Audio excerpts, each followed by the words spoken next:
আমাৰ হোলী এবাৰ চেলিব্ৰেশ্যনত উপভোগ কৰিলোঁ। এবাৰ অসমৰ বাজেট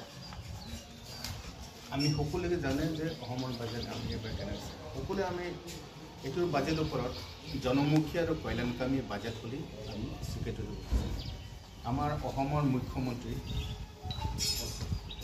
পাৰদৰ্শিকতা আৰু দূৰদৰ্শিকতাৰ কাৰণে এই বাজেট আমি কল্যাণমুখী যিটো বাজেট যিটো বনাইছে সেইটো আমি বহুতে মানে ধন্যবাদ দিব লাগে। আৰু এইটো এটা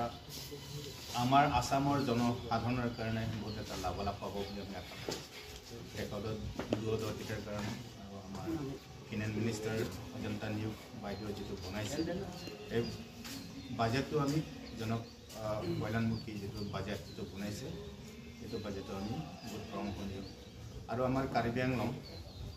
অট'নমাছ কাউন্সিলৰ মুখ্য কাৰ্যবাহী সদস্য আমাৰ ডক্টৰ তুৰেহান ছাৰে বাজেট প্ৰিপেৰেশ্যন তাত নিজেই বহিছে, নিজেই তাত চিফ মিনিষ্টাৰ আৰু আমাৰ ফিনান্স মিনিষ্টাৰৰ লগতে আমাৰ কিছুমান কেবিনেট লগতে বুজি আমাৰ কাৰ্বি আংলঙৰ কাৰণে কি কি যে লাগে যে কাৰ্বি আংলঙৰ উন্নতিৰ কাৰণে উন্নয়নমূলক কামৰ কাৰণে কি কি লাগে সেই সকলো কথা আলোচনা কৰা হৈছে। সেইকাৰণে আজি আপোনালোকক এইটোৰ ওপৰত আলোচনা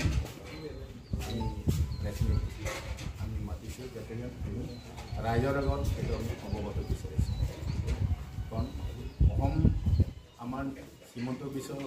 ডক্টৰ হিমন্ত বিশ্ব শৰ্মা মুখ্যমন্ত্ৰী নেতৃত্বাধীন চৰকাৰে আমাৰ সকলোৱে ভাবে যে আমাৰ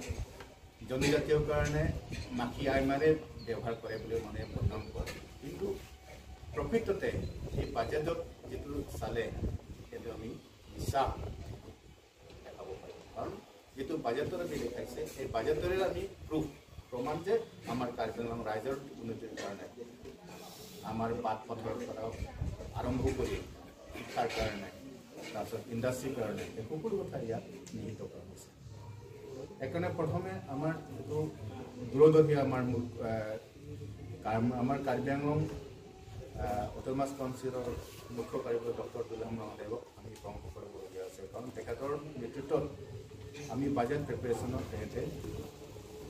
যিটো প্ৰস্তাৱ দিছে, যিটো প্ৰপ'জাৰ দিছে সেইটো প্ৰপ'জাৰ মতে আমি ইয়াত পাইছোঁ। কাৰণ আমি যে ইয়াত কিয় আমি প্ৰশংসনীয়, কাৰণ অসম চৰকাৰে আমাৰ প্ৰথমে এডুকেশ্যনৰ ক্ষেত্ৰত আমি চাবলৈ জানো। এডুকেশ্যন বিভাগৰ ক্ষেত্ৰত আমাৰ কাৰ্বি আংলং বহুতো হাইস্কুল প্ৰাধিকৰণ কৰিবলগীয়া আছে। কিছুমানে প্ৰাধিকৰণ নকৰাৰ ওপৰতে ৰিটায়াৰ্ড হৈছে আমাৰ টিচাৰবিলাকে। কিন্তু কাৰ্বি আংলং বা 6 শিডিউল এৰিয়াত কাৰ্বি আংলং ডিমা হাছাও বা বিটিআৰৰ এই 6 শিডিউল এৰিয়াৰ কাৰণে বিশেষ এটা ৰেহাই দিছে। 2006 আগৰ যিটো স্কুল এটা প্ৰাধিকৰণ দিব, যেনেকৈ আমাৰ লাংলক্স হাইস্কুল আমি নাম দিব পাৰোঁ। 1986 এষ্টাব্লিছ এতিয়ালৈ প্ৰাধিকৰণ কৰিব পৰা নাই। কিন্তু 2017 এইটোৰ বাজেটত আমি যে 2006 আগৰ যিটো হাইস্কুলৰ প্ৰাধিকৰণ সেইটো প্ৰাধিকৰণ কৰা হ'ব। সেইকাৰণে কাৰ্বি আংলং প্ৰায় 30-40 মান স্কুল এতিয়ালৈকে আছে প্ৰাধিকৰণ। এইটো প্ৰাধিকৰণৰ কাৰ্বি আংলঙৰ কাৰণে বহুত এটা সৌভাগ্য বুলি আমি ভাবোঁ। ইয়াৰ উপৰিওতো আমাৰ কাউন্সিল আমি সকলোৱে আনএমপ্লয়মেণ্ট প্ৰব্লেম বহুত কিবা হৈছে। এই আনএমপ্লয়মেণ্ট প্ৰব্লেমৰ কাৰণে আমাৰ কাৰ্বি আংলঙৰ ফৰেষ্ট হওক বা মিনাৰক আমি এডুকেটেড আনএমপ্লয়ডবিলাকে চাকৰি নোপোৱাৰ কাৰণে সিহঁতে আমাৰ কিবা এইটো কাৰণে আমি ইয়াত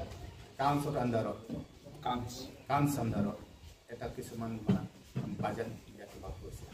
ইয়াতে হৈছে স্কিল ডেভেলপমেণ্ট চেণ্টাৰ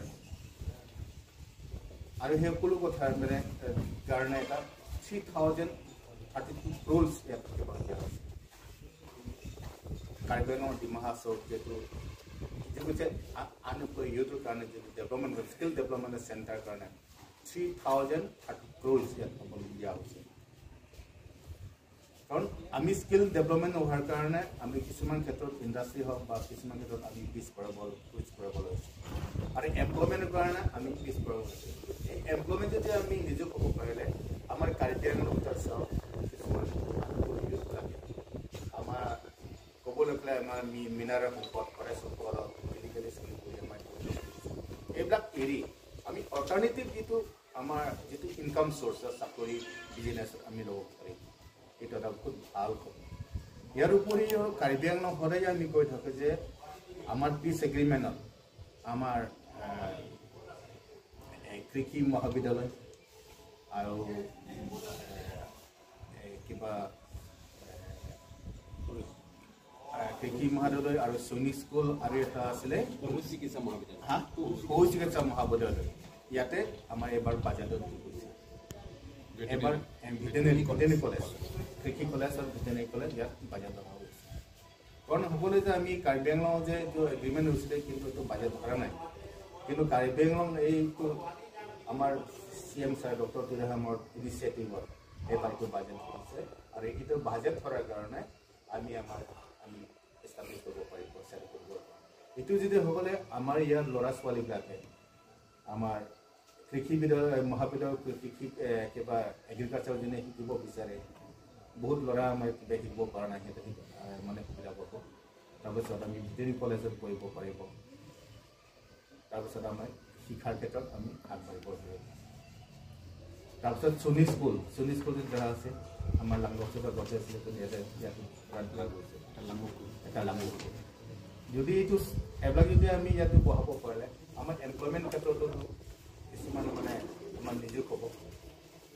এমপ্লয়েড হ'ব আমাৰ আনএমপ্লয়েড ইউথবিলাকে ইয়াত এমপ্লয়েড হ'ব তাৰপিছত আমাৰ ল'ৰা ছোৱালীকে পঢ়া সুবিধা হ'ব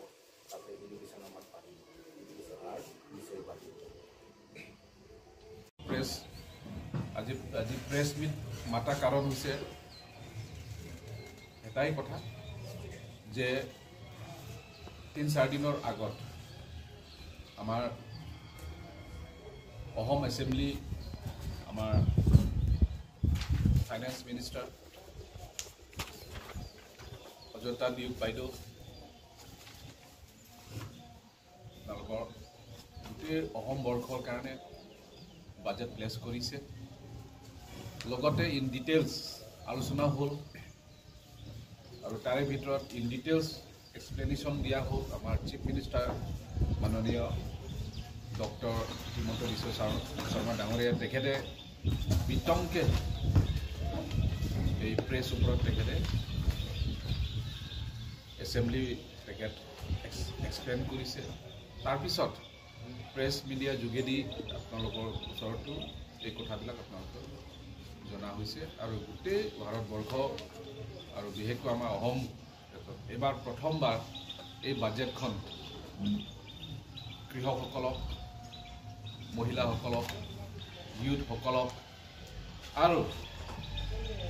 আমাৰ বিশেষকৈ আমাৰ বিলো প্ৰপাৰ্টি লাইন থকা ব্যক্তিসকলক এবাৰ এই বাজেটখন প্লেছ কৰিছে